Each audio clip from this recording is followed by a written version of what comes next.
in certain cases, a negotiation sounds like a win-win, right?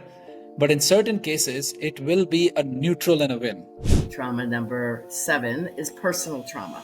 You felt different in some way. You grew up in a different culture of the norm of the school. You might have been the only African American student in an all-white Caucasian school, for example. I really liked your idea about friends first. Me and my wife have known each other for 10 years and we just got married 3 years ago. So that tells you a lot that we were friends first. We knew each other. We knew each other's sticks. So now whenever she even gets mad, I'm like, I know why you're mad. She's like, no, you don't. I'm like, I know you for 10 years. I literally know you inside out. Whenever I go to a job, because I'm a consultant, so I have to go to new teams every 6 months. And I always ask them, okay, what is your way of working? And they ask me, okay, but what is your way of working? Then I say one thing. I will only say one thing. They tell me different things. They're like documentation, this, that, workflow. I want to get shit done, vision, passion. And they're like, what is your thing? I'm like, communication.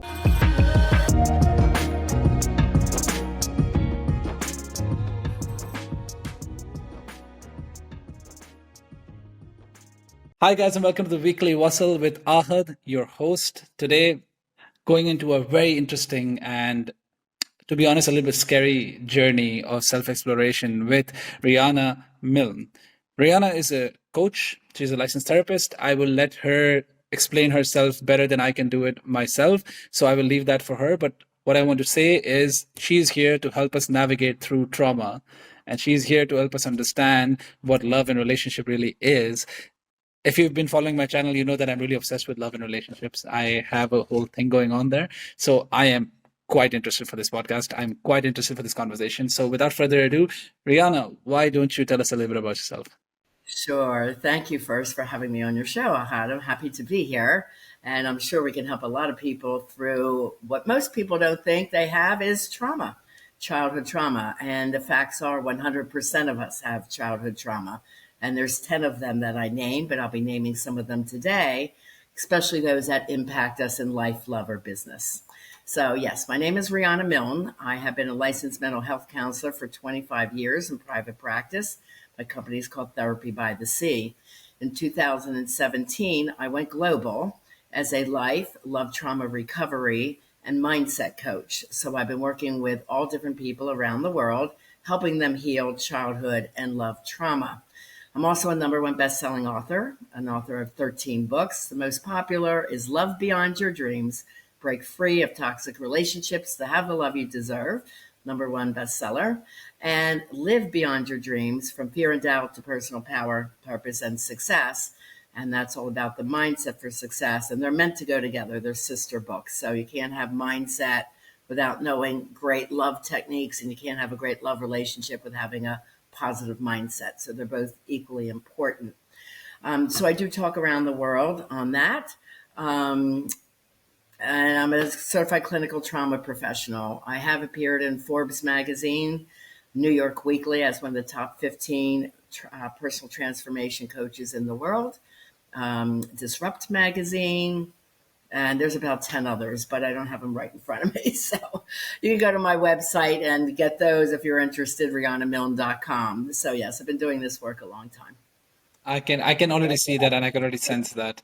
So what I really want to get into before we already start with the conversation is that the links of anything that Rihanna mentions, if she is going to share these with us, we will put everything in the description so that you guys can go and follow her wherever she wants and also look at her website to see what she's up to these days. So all of that will be in the description if you need. So Rihanna, let's just get into it, okay? But Sure. first, I need you to tell me if I have a feeling that I have trauma in that list or not. So you need to tell me the top 10 or best, well, best is not the right term actually, but like most common traumas that you've experienced in your whole professional career.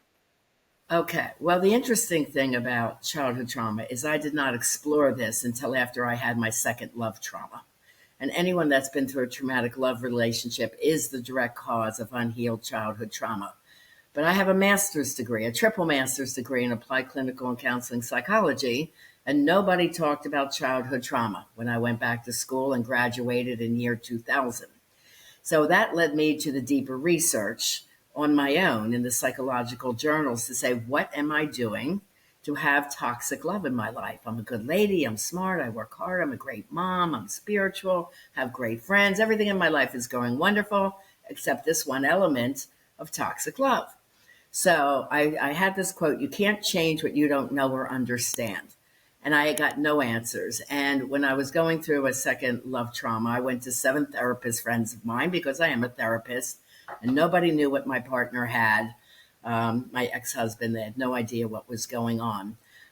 So I wanted the answers because without the answers, I couldn't heal.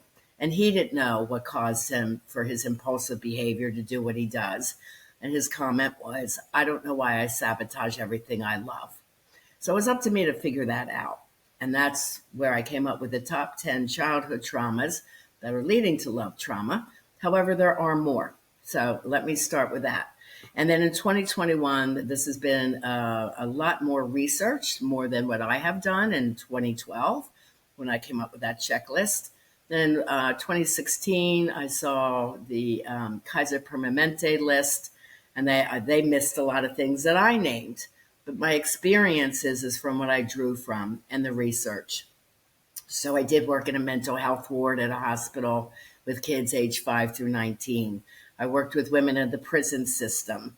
I worked within schools at every grade level, kindergarten through college. So all the people that I was working with various traumas, the top 10 kept coming up. So my experience as a therapist also matched what the research was saying. So it was fascinating. And that's what I put my childhood checklist together. Okay. So the first one is if you grew up with any addiction in your home.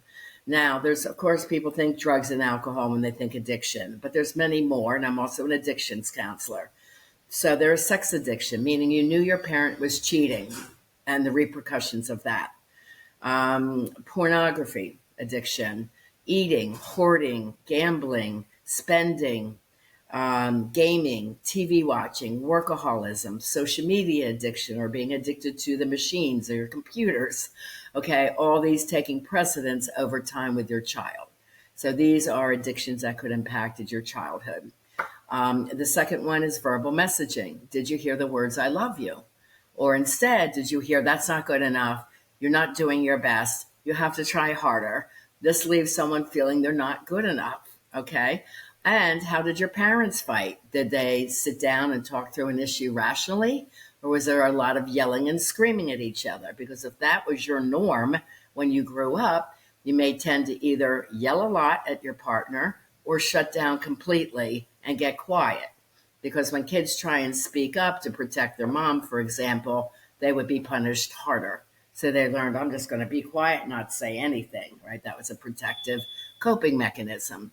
Okay, number 3 is emotional abuse and neglect. Number 4 is any physical abuse, rape, or molestation. Number 5 is abandonment, and I named 2 types, fault and no fault abandonment. So no fault abandonment would be if a parent happened to die, or if they went off to war for their country, or they happened to work a lot away from the family, but that is how they supported the family. So that is called no fault. A fault abandonment is never being in your child's life or being there on and off, promising the world, not showing up, not keeping your promises, or even being in the house but being emotionally absent. So not going to your child's sport events or creative arts events, those kinds of things are just kind of absent. Okay. The next one is if you were grown up in foster care, you were adopted or had to live in another person's house, and even if it was a grandmother or an aunt, you were removed from the primary parents for some reason. They couldn't take care of you. The next one is the one that most people relate to. Trauma number 7 is personal trauma. You felt different in some way. You grew up in a different culture of the norm of the school. You might have been the only African American student in an all-white Caucasian school, for example. You might have been coming out LGBTQ, PQ, and feel different that your peers were not accepting you. You might have been an overweight, chubby child or skinny and gawky and called the nerd. So kids can be cruel. There's a lot of personal trauma that people can relate to as far as being bullied in some way or not feeling good enough. Trauma 8 is around the sibling. You might have perceived your sibling to be the golden child, the favored one. Very often in families, it's a firstborn son. In many cultures, it's the boys over the women, right? So we have to look at these types of things where you didn't feel good enough, or that sibling could have bullied you. And the third cause under that is they might have been born with a medical problem and that commanded all your parents' attention. Number 9 has two things: family trauma and community trauma.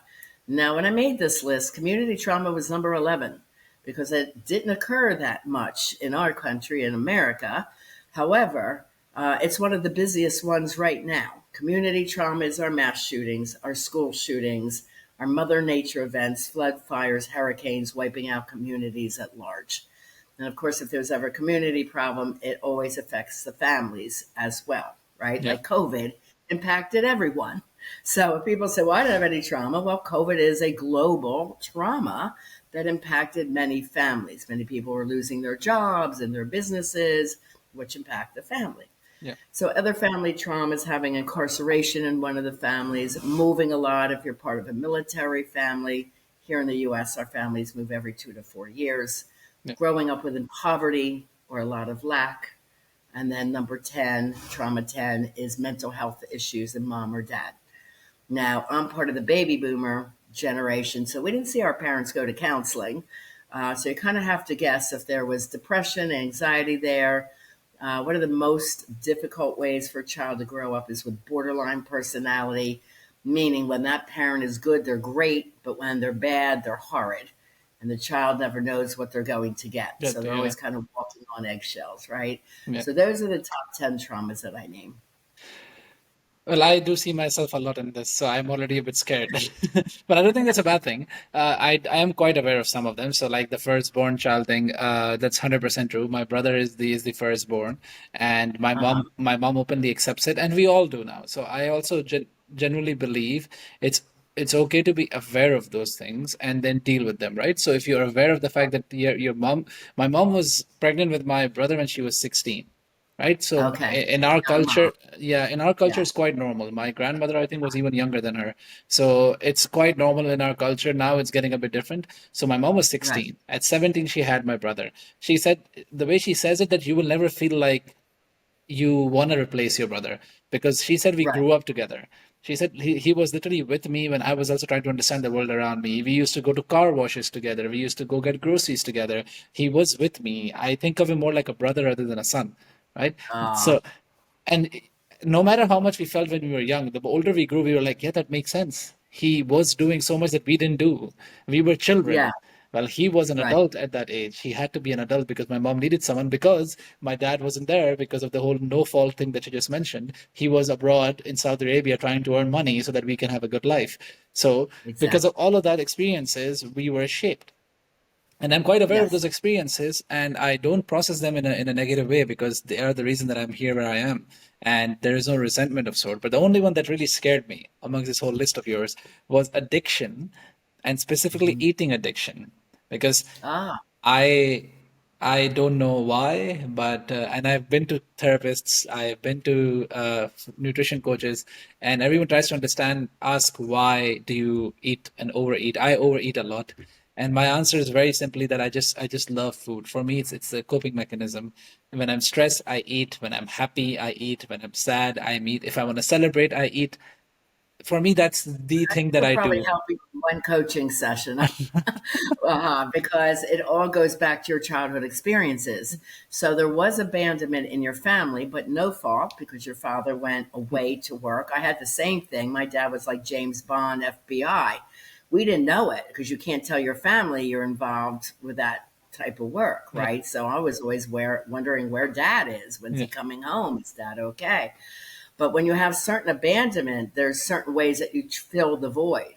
yeah, So as a child, you must have filled the void with food or the anxiety. And maybe your mom was nervous. I mean, she was young, she was only 16 to have these children, and her husband wasn't there very often. So that's a pretty scary place for a woman to be. Now, she wasn't a single mom, but she felt like it because dad wasn't there, 5 days a week helping her with the children, with the household, and so forth. So cultural issues are very much a part of it. And we have to go deeper into the cultural issues. And I do work with people around the world, and they educate me more on their culture. And of course, I've done cultural studies, so I kind of know some of the norms that people go through. I have a lot of Indian doctors here, for example, in America that use my services. And they were very much, the boy is the golden child, and the girl, even if she becomes a doctor, isn't respected. You know what I mean? Not It's as good like enough. the Yeah. family from India comes over and they expect the little woman to cook and clean for them. And she goes, I got patients to go to. Yeah. They have this American life. They're living as a Huh. doctor, Yeah. which here is very respected. And, the Indian parents still want the woman to be this cultural, servant in a way, for Yeah. her son and them. So, it's very interesting to see that, where then I have to speak to my men from India about stepping up and protecting your wife and saying, no, mom and dad, help yourself, because my wife is busy with her patients. She Yeah. must go to work, So Yeah. it's a very interesting thing when culture becomes involved in the Yeah. trauma of the relationships as well. Indeed, indeed. And I think on top of that, I want to get to the next question, but I really like that tangent because it's not just also the fact that mom and dad help yourself, but you can also be like, mom and dad, let me help you because Hmm. I'm your son. She isn't, Yeah. right? I'm your son. Yeah. So I have this Right. same feeling because taking care of our parents is not just a blessing for us next to responsibility. I also think it's also natural that they take care of Yeah. you when you're young. Taking care of them when they're old is just transactional in a way, right? So even That's if you right. It's a even if you circle don't of want to life. bring in, yeah, yeah, even if you don't want to bring on emotions because you're like, I'm not an emotional person, I'm a rational person, it's still a rational decision. They kept you alive at a young age, and now you need to keep them alive at an older age. It's literally a Yeah. quid pro quo, and I'm perfectly okay with that as long as I'm the one who's doing it, right? So my wife did not have a say in this. She should take care of her mom, right? I have to take care of Okay. my mom and dad. So that is the thing that I try to practice. And thankfully, our parents are a bit different in that sense that they realize that yeah, this is just the new norm. So we can't expect Right. anyone. So my brother's wife, my wife, they're never expected to do those kind of things. But I've heard in India it's a bit more stronger than it is here in Pakistan. But at least in Pakistan, I can only speak for myself and my social circle. Maybe in different social circles, it's exactly the same as it is in India. With each generation, it changes a little bit, right? So Yeah. mine was so much more traditional, the baby boomers. Like, we had this TV show called Ozzie and Harriet, where the man went off to work and the woman's wearing her little house dress, and he comes home and she's serving him martinis. And, Yeah. it was total, like, that's all the woman did, right? Yeah. And then in the 70s, when I was of college age, it's like, all right, you go to college, you go to work, you raise the kids, you do the wash, you do everything. The women from the 70s, and then divorce exploded here in our country because Yeah. it was too much for any woman to realistically handle, Yeah. trying to do it all, be the Yeah. man and the woman and the wife and the mom, and Yeah. it was just too much. So, and I watched the millennial generation, my daughter and her husband, their husbands now, and they're great fathers. They're actually so much more involved Yeah. than when I saw their father when they were growing up. And my Yeah. daughters are in their young 40s now. Yeah. So, it's nice to see the millennial generation and the men stepping up and doing more with the children and the household, and realizing their wives are working and we're working. So we're more of a team. More of a And team. that concept really is working to raise happier children, when they have more mom and dad time and happier parents, Exactly. right? So, Stability. yeah, I think yeah, that's what I really realized that it's just stability that children need. And in that sense, what I went through personally, I look back at and think of it not that big of a deal besides the overeating element, is that it was stable. My dad provided us with such a stable framework because he said if I live here in Pakistan, it'll be difficult. But if I'm living abroad, I can make sure they all go to great schools. I can make sure that there's uh-huh, always food in the house. I can make sure that there's stability. And then because my mom yeah, was a homemaker, she made sure that we got all the love we needed. We would come home, she's there. We would wake up, she's there. We would never feel like yeah. we didn't get love because she was always there for us. So in that sense, That's it was more of, and this is not really a unique thing because in Pakistan it happens a lot. In Pakistan, India, Bangladesh, Bangladesh, our parents leave, our fathers specifically leave Obviously. for better pastures in the Middle East or somewhere so that they can earn more money and then give us a good life. The reason I'm in the Netherlands now is because of my educational experience, which would not be Okay. possible if my dad would not have funded my education, right? Yeah. In that sense, I realize the stability I got, and that's why I frame this in a positive way than I do it in more like a negative way. Eating as Right. well. It's that aside. It's but no one can be perfect, right, Rihanna? Like you have to Yeah, have but we want something. to understand it. Where did it come from? And then Yeah, you can change it because you can't yeah, change what you don't know or understand. yeah, All right, so let's go into how do these childhood experiences, and again, I don't want to say we're a victim of our environment, but some kids were, yeah, but we are a product of our environment, yeah. right? And as children, there's nothing we can do about it. We're young and we have no money. We're not going to run away and go somewhere else, right? Mm, So we're a product of our environment.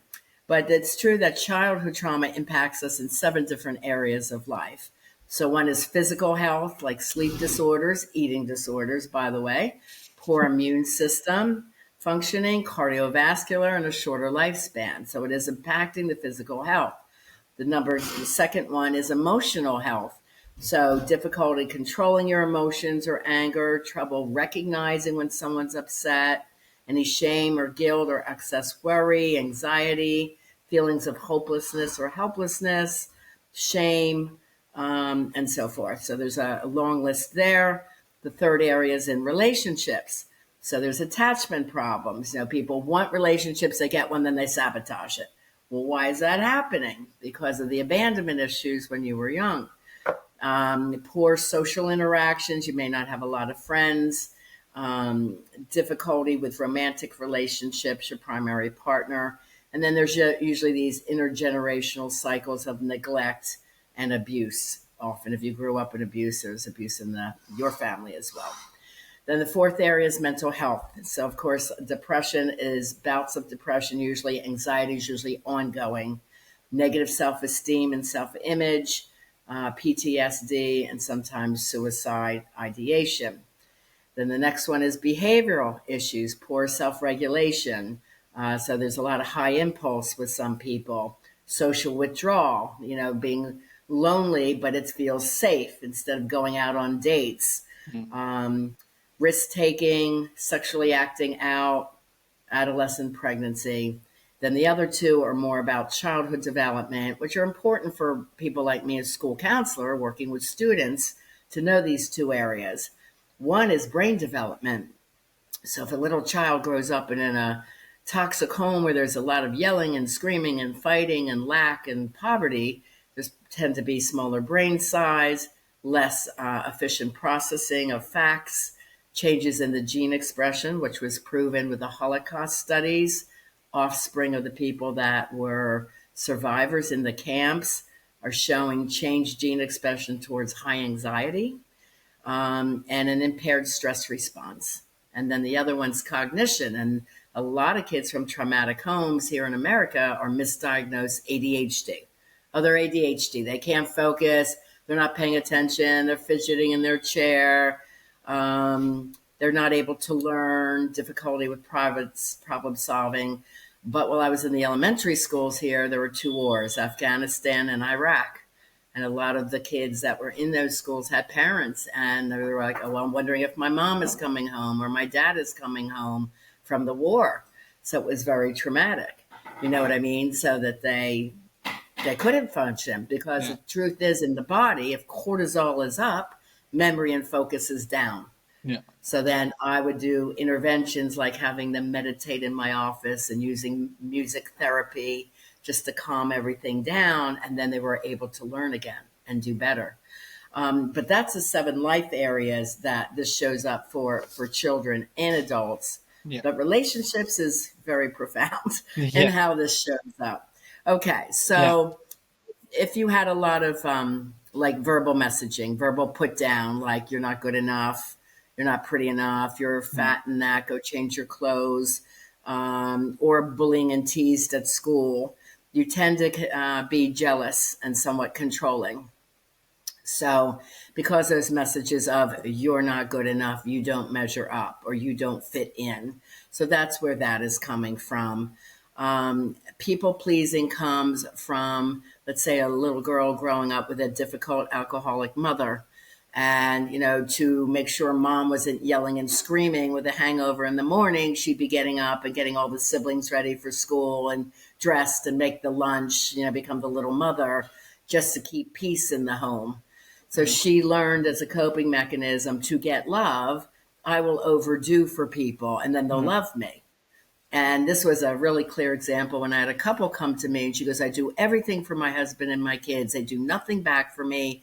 I show them how I love them all the time. And the husband said, well, I'm not asking you to do all those things. You just insist to do them. So she had very lax boundaries because she thought, I will do all these things and then I will get love back, Yeah. because that's what she learned, which we call her norms. Yeah. And she had to relearn that, no, it's okay to say no and to put herself first sometimes, Yeah. right? So we have to rebalance everything. So that people pleasing is very common. Yeah. Those that had abandonment issues, now you're one of those, and I'm one of those, even though it was no fault abandonment, right? It could be leading to anxiety or clinginess when your partner is gone, maybe seeking attention from other people if you don't have enough self love and Yeah. confidence. So, yes, as adults, we can change these patterns when we do the mindset work and spirituality work, right? We work with a trauma recovery coach, like I am, which is Yeah. called a CCTP. You learn to rewrite these stories. Yeah. Like you and I can say, well, we get why our dad was away, it supported our family, but our inside child still miss them, like it did for me. Like, where's my dad?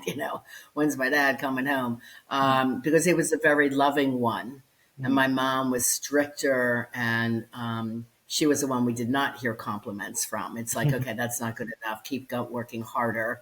But she was teaching us survival skills. As Yeah. a child, you don't know that, right? It's just like, why is mom mean? And where's dad? He's the nice one, you Yeah. know? So you kind of long for that more loving parent.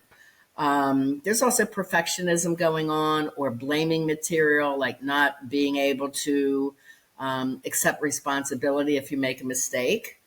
People think that shows weakness. Instead, it shows great character. It's like, whoa, I said that. That sounded mean. I'm so sorry. I didn't mean it that way. So in our system, once I teach them the trauma recovery, our people are quick to apologize and quick to forgive and don't hold grudges. Some people shut down and go passive aggressive for 4 or 5 days a week, whatever, which is very toxic.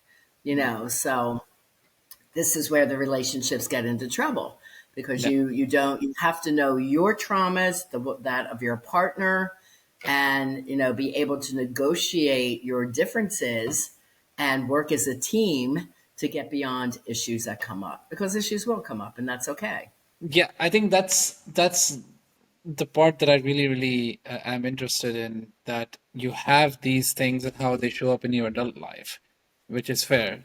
We can't stop them, but you can't fix everything. And I think what you said at the end is really what I was really looking for, that, hey, you can't fix everything. It is not possible.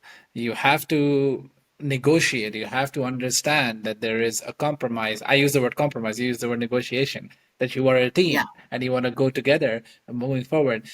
Before I even get to that, I want to first talk about the fact that, okay, I have something apparently, and I want to deal with it and I want to fix it. How do I do right. that? And you can heal childhood trauma. You can heal it. Yeah. Yes. So how do you do it?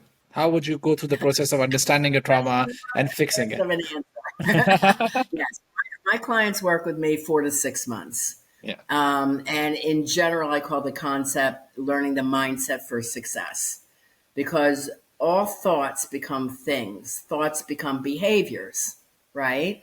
So you have to have this certain mind control over yourself so that the body can respond in kind. Now, we do all kinds of things under that system. Like, one is vitamin therapy. Yeah. If you're highly anxious, there's a certain vitamin I suggest that helps feed the amino acids that you deal with the anxiety so much better. So that's the physical part. And then the mental part is rewriting that story. Yeah. No, I don't have to feel anxious that my dad's away. He's fine. He's just working to support the kids. he'll be home on Sunday like he usually is. Yeah. Everything is fine. So it's rewriting the story and telling yourself something else. So we take this bad thought, we cap it and correct it with a good one. Yeah. And this is something that we have to constantly work on. A lot of people get into rumination. Let's say they have a breakup with someone. Well, what did I do wrong? What could I have done different? Maybe if I do this, they'll come back. It's like constantly rumination. What could I do? What could I do? Yeah. When really he wasn't a good person to begin with, and you're better off not being in that relationship. Yeah. So when you have the system down, it's like, okay, well, he ghosted me next. To me, I just say, God just showed me he's not the one. Thank you. And move forward, So we're not impacted by what someone else does that we have no control over. Yeah. We have control over our decisions about it and our actions around it, Yeah. right?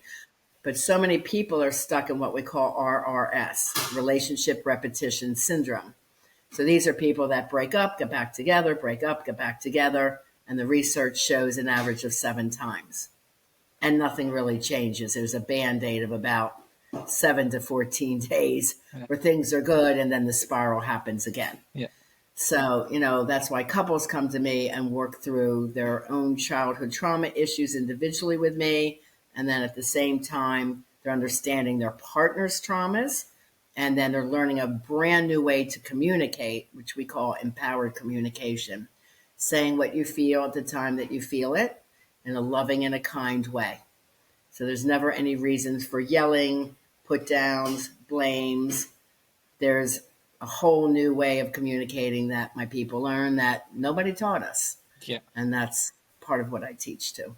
All right. So we understand how it happens, why it happens, and what the process is to fix. Right? I understand the whole journey that a person needs to take. But now my question Okay. becomes a bit more difficult because now is the question I am aware of what I have, I'm aware of what I do, I know why I eat, I understand it, but I don't want to stop it, or I can't stop it, or I make up an excuse. Till how long, Rihanna, till how long can I blame my childhood trauma on my current actions or inactions and what I do to other You people? have to really want to either do or stop something, right? I mean, food is an addiction as well, right? Usually addictions come in two: alcohol and gambling, food and social media, or something like that. I don't know, but it usually comes in pairs. And the pain has to be bigger than the desire for the food. So let's say you're dating a partner who's very much into physical fitness and you're eating and put on weight. And she's there, look, I've asked you 5 times. It's really bothering me. I can't live with a person or date a person that's not into holistic and physical health like I am, and it's just not going to work for me. So maybe that pain of, oh my gosh, I'm going to lose her. Like, what's this food doing for me? Momentary pleasure, and I'm going to lose the person I love. Mm. So that's a pain that you say, okay, I'm ready to do something about this. Okay. And very much in the addiction world, we have to have a substitute. So instead of eating, you're going to go to the gym. Or instead of eating, you're going to write your book that you've been wanting to work on. You keep your hands busy so you're not eating, right? So we find a substitute in addictions work to have a greater outcome than what the food will bring you. Okay. Well, I don't like the first alternative, going to the gym instead of eating is, but no, I get what you mean. And I think in my personal case, because I can only talk for myself, I cannot talk for someone else. I think the fact is that it doesn't really impede anyone but myself. So Okay. uh, I don't like how I look. I don't like how I feel. But apparently Well, I that's don't, important to look yeah, at. but Yeah. but the fact is maybe that I don't like it. My desire to not like it is not as much as the desire that I enjoy from the food that I get because I still am not stopping, right? So I am aware of these things. I'm like, yes, I need to work out. I work out 3 times a week. I walk 15,000 steps a day. I don't eat sugar only once a month. Yet I don't lose weight because what I eat is still very large proportions. And I enjoy that Yeah. because I'm like, hey, if what else should I do? I'm literally walking, I'm exercising, I'm not eating sugar. At least let Well, me my enjoy this. nutritionist friend says to lose weight, it's you can exercise all you want, has nothing to do with it. It's It's just what you put calorie. in your Yeah. mouth. It's what you eat. It's And what that you I put in also your know. mouth. and Fine. Yeah. that's what I also know, that yes, it's all about calories in, nothing about Correct. calories out. That what you work out, it doesn't matter. It's all about what you eat. But the pleasure I desire from eating now is just so much that I'm just like, and as of now, it's not bothering me. Maybe now I have a child, so I'm thinking, hey, do I want to be there for my grandchild? Yes. You know, so That could be maybe, important. yeah, Yeah. maybe that Something could more refrain my. important. So I, Yes, because now you are modeling to your child what's appropriate. yeah, Now we know if children eat a lot of food, they go to the school and they're the chubby child because yeah, mom and dad eat a lot of food. Now they're going to yeah, be teased and bullied. Well, my mom did it. My mom does it. My dad does it. So I guess that was normal. But yet I go to school and everybody's making fun of me. yeah, So you have to remember you are the model to your children, yes, I know. all our listeners as well. So, how you speak to your family members, what you do, are you following up with what you're requesting? Yeah, You have to do what you say for them to do. So, yeah, maybe doing holistic health with your child. Now, let's study vegetables. Let's try new recipes together that are good and healthy for us, and explaining why they're healthy.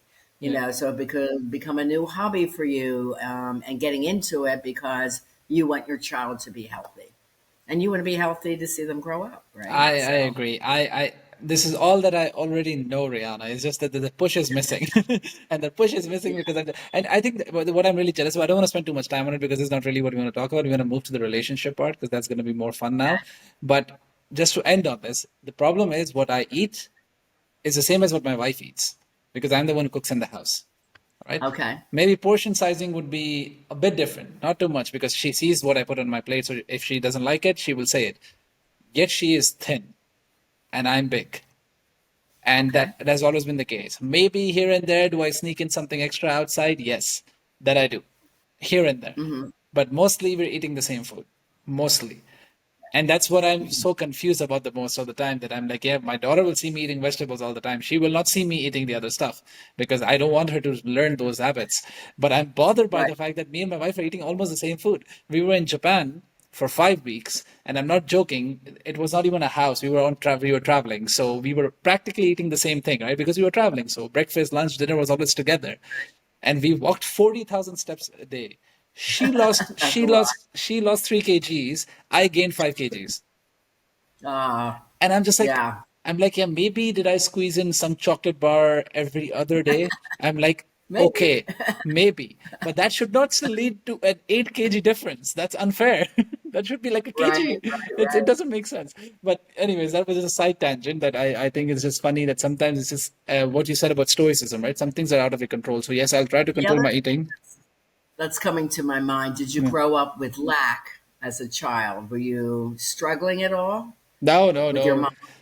No. Okay. Wonderful, wonderful. But my mom also eats a lot. She's also overweight. So in India, there was a study that just said that 1 in 3 people are obese in India. In Pakistan, the culture is quite similar. So yes, where people are not that rich, they are facing a little bit of a health crisis. But people who are in on a good socioeconomic status, we have enough food, and we all Okay. have big bellies, and we consider that a positive thing. We consider that Okay. to mean that that's substance in your house. God gave you a lot, that you have more in your belly. So we take it as Yeah. a sign of positivity that hey, we have enough food. We don't waste it. We eat it.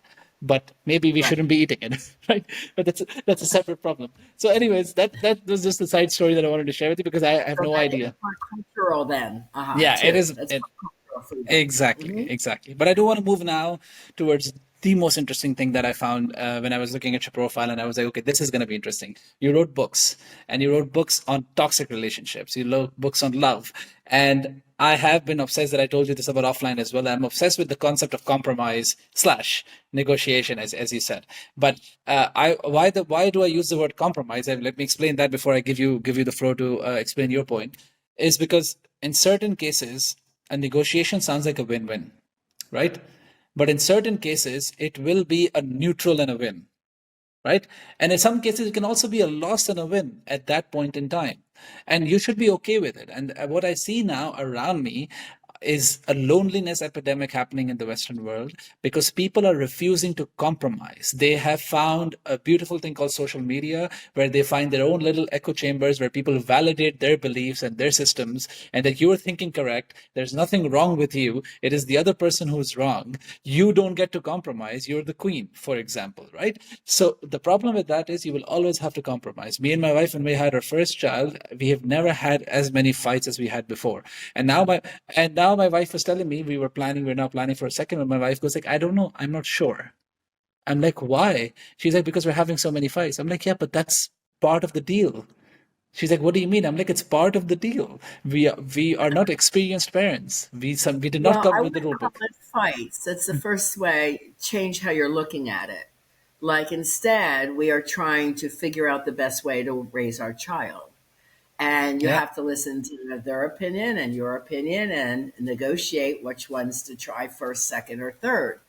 yeah, And I think there is a lot of me culture going on. I think a lot of social media is fake world, just like dating apps can be a fake relationship. And I said, get out and meet the person live, get a date and show up yeah, and see how they are really on the date. yeah, Don't have a fake relationship by chatting on an app. That's yeah. not a relationship. You don't even know who's on the other side. Okay, so there's all kinds of rules that way. And yes, I do think there's a loneliness epidemic. And here in our country, a lot of people are not marrying, not having children Yeah. because they're more into me, what I want, blah, blah, blah, blah. It's all about them. And they're not willing to compromise or Mm. see the future. They just want the right now, you Instant know. gratification. Yeah, Yeah, instant yeah, gratification. So these are things that have to be looked at. And when people come to me, it's like, Rihanna, I want a really emotionally healthy, evolved, and conscious partner. How do I find that? And that's my job to teach them exactly what they're looking for and not settle for less. And the problem is people are like, okay, well, at least they love me because there's some like they didn't have enough self love due to their childhood conditioning, right? Or their childhood trauma. So now they're settling and then they get into another toxic relationship and then another one. So they really have to be able to clearly see what is healthy, what is toxic, and decide what it is they want in their life and in their relationships. The world is abundant. There are plenty of people that want love and want a quality relationship, but you have to be keenly focused on finding that type of person, not just yeah. someone who's hot or cute. How many people are out there like saying, "Aren't I sexy?" On on social media. Like, who cares, Yeah, really? yeah, Like, but I would like to challenge you a little bit on that element because in your point of view, you're saying the world is abundant to find that one person that works for you. I feel like it is also a double-edged sword. Because of the reason that the world is abundant, there's so many fish in the sea, people don't mhm, want to stay with one person. They're like, well, I think I can find better. And I think that is the hedonic treadmill that is the problem because now you're like, hey, I'm with this person. We've been together for 2 years. And I realize they're an 8 out of 10. I don't mean like look wise. I mean like in a relationship, right. what that person is looking for. So Rihanna says that this person is an 8 out of 10. Two things are missing, but eight are there. And now in my head, I'm like, that's wonderful, Rihanna. That means Yeah. compromise. Good, be happy. Like the two you're not going to get. But in your mind, you'll be like, yeah, but there are other fish in the sea. What if there's a nine? What if there's a 10? No, that's not what I mean by Yeah. abundant. I Yeah. mean, there are plenty of people that want emotionally healthy love. You Yeah. just have to know what to find. And I always say there's no perfect person Mm, either. mm, And that's our humanness, and that's fine. mm, Nobody should expect anyone to be a perfect partner. mm. That doesn't exist. We will have our human frailties. Yeah. And, that's when being a conscious person and spiritual person, you have forgiveness for when they make mistakes. Now, there's more grave mistakes. Are you going to, say it's okay to have an affair and forgive that? Well, I wouldn't, but that's my moral That's your values, word about exactly. Yeah, and everybody has their own morals. So they have Yeah. to decide what's right for them. Yeah. And that's all discussed early on and up front, right? Yeah. So one of the top factors of a successful relationship, by the way, is sharing the same spiritual belief system. Yeah. So that's what keeps couples together the Yeah. most, according to research. Yeah. But there's other things that make for a great relationship, like being friends first. Like Yeah. they should be your buddy. You should be able to talk about anything. like Yeah. your really best friend. Think of how long you have best friends. Like I have best friends 25 years. Yeah. Why can't your partner be your best friend for 25 years? So Yeah. these fidelity, which is honesty and loyalty and integrity, doing the Yeah. right things when nobody's looking, Yeah. right? So that's to take two people doing the right things Yeah. with the right future mindset. Yeah. Like, okay, this is what we want for ourselves individually, and this is what we desire as a couple as we move into our future. Yeah. So you're working on two different things, Yeah. right? The future for the couple and each person doing the right things right now Yeah. so that future happens, Yeah. right? I agree. I think that's a place that we both are on the same page that at the end of the day, it's not perfect. And at the end of the day, you need to work on the relationship. Relationship is work, right? And I Right. think that's also something the new generation is really missing out on. They expect that perfect partner hidden somewhere that they're going to find and they're just going to click. I really liked your idea about friends first. Me and my wife have known each other for 10 years and we just got married 3 years ago. So that tells you a lot that we were friends first. We knew each other. We knew each other's sticks. So now whenever she even gets mad, I'm like, I know why you're mad. She's like, no, you don't. I'm like, I know you for 10 years. I literally know you inside out. And I know that you're not going to listen to me right now. I know you don't care about it. I know you're going to be like, to hell with this world. And I'm going to give you that space. You enjoy. You do whatever you want. And I'm still here. Am I happy? No. But should I be here? Yes. And that's what I mean by a relationship. Because when people go through these things, they tell me that, oh, but it's getting too difficult, Ahad. It's fight after fight, and I don't know what to do. I'm like, you're not fixing the problem. You're not fixing the problem. And when you fix the problem, then those fights are just momentary. It's about I'm a utilitarian at heart, so I'm like, okay, what does the 50% more scale looks like? Is it on the bad side or is it on the good side? If it's 70-30, if it's 80-20, I'm okay with that bet. That's better than chance, right? So I'm okay with that Yeah. bet. Well, we have many, many techniques that I teach my clients, but one is called a tea break or a therapeutic break. And anyone can call it, can go, hey, hon, I need a tea break. Or like, okay, it's getting too intense, tea break right here. Yeah. And you both separate. So one can say, I'm going to go walk the dog. And it's like, well, I got to go get groceries. It's never an excuse, well, I'm going out to drink at the bar. No, Yeah. it's not that. It's giving yourself some space. So the thought process now goes to, again, this is mindset. What is it he's really trying to tell me? Yeah. And what two solutions can I come up with to help fix our problem? Yeah. And he is doing the same thing. Yeah. So now when you come back within the hour, if it's late at night, you can say, babe, let's just talk about it tomorrow. Yeah. Okay. And see what we come up with. Then Yeah. you come back the next day and say, okay, I came up with these two ideas, but I want to hear yours. And then you pick the best one, then two, first and second. Yeah. So again, it's a teammate. Like, what is the best solution for our issue here? Yeah. So that's why we don't call them fights. It's just an issue that we have to figure out what is the best move for us as a couple Yeah. that will help us financially, stay close together, stay in love, whatever, protect the other person, make the other one feel loved and respected. Yeah. So that is what you're working on. And so many couples don't have these communication skills because nobody taught us, It's you know. it's So amazing. Indeed, I agree with you 100%. Me and my wife watch a lot of drama shows, and some of them are Bollywood, some of them are me K-drama, too. some of them are Hollywood. And it is so Yeah. funny that every time we're watching it now, I just keep saying to her, and now she also says it to me. She's like, "This problem is it's actually a non-problem." I'm like, "Why?" She's like, "They just need to talk." And the problem would be solved. And I'm like, exactly, exactly. That's the world at large. That I keep telling whenever I go to a job because I'm a consultant, so I have to go to new teams every 6 months, and I always ask them, okay, what is your way of working? And they ask me, okay, but what is your way of working? Ahad, and I say one thing. I will only say one thing. They tell me different things. They're like documentation, this, that, workflow. I want to get shit done, vision, passion. And they're like, what is your thing? I'm like communication. If you get that right, 80% of your problems are solved. After that, it's smooth sailing. Let's just talk to each other. Let's just talk to each other to understand each other. And I think that is it's a good thing that people like you exist. That people are now using social media for the benefit of it, to understand the value behind communication. Because it's such a you could say it's such a non-impressive thing because it's such a functional thing, right? Communication is just communication. You just if you have it right, you don't see it splashy like a rose or Nobody like a has it big thing. right. Yeah, right? So the And thing then is, they're bringing in the parents' mistakes. Oh, my dad yelled whenever he's upset, so I yell too. And it's Yeah, like, well, that's not acceptable. that's not It the should right not answer. be yelling at that each other. that is not the right answer. My wife hates it when I use that. Whenever I say something to her and I'm like, okay, what do you think about this? She says something and I go like, that is not the right answer. She's like, don't act like you're my teacher. I'm like, but that is not the right answer. That's not what I'm looking for. You need to say something else.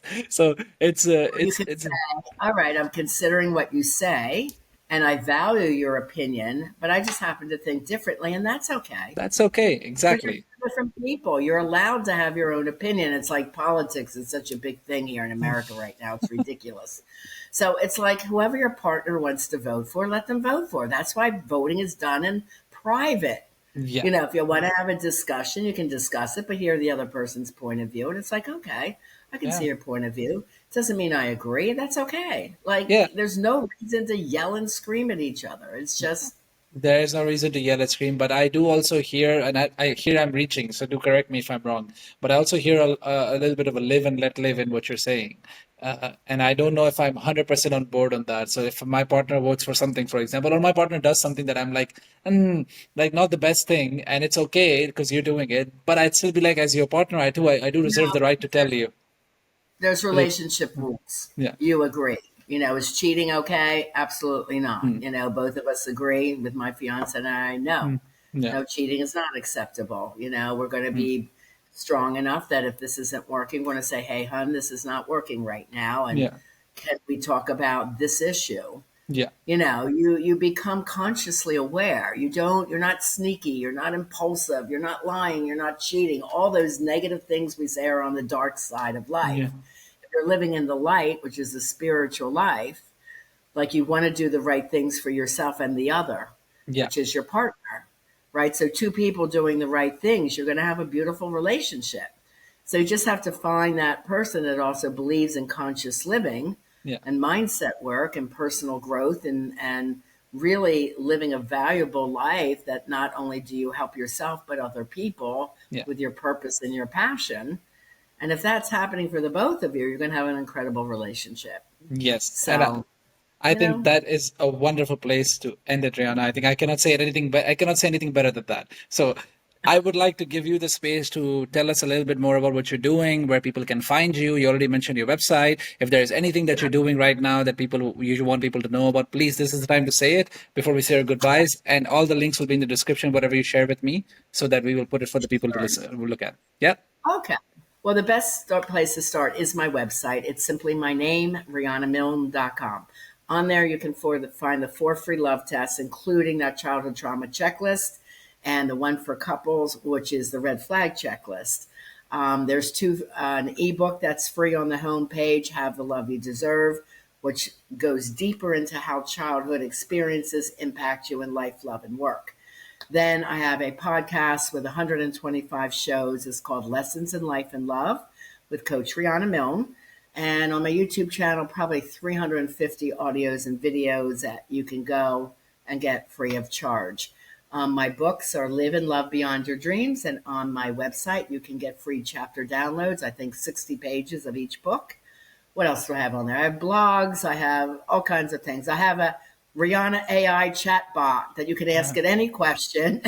And I fed it thousands and thousands of pages of my books and workbooks and all kinds of my podcasts so that it answers pretty much like me. Pretty So, much if like you it. have a burning question, ask my chatbot and then write me to meet with me. Yeah. And the discovery session is there on a super special right now on the Yeah. homepage where you can meet with me for 2 hours. Yes, that is. Thank you so much. So that's riannamilne.com, everybody. The website will be on the links below. So you can definitely check it out. Thank you so much, Rihanna, for your time. Thank you This for having was an amazing exploratory session with you. I hope you had as much fun as I did. This was a lot of me. fun. And thank you, everyone else, for listening to this show. I am looking forward to having you next time. Thank you so much. Bye bye.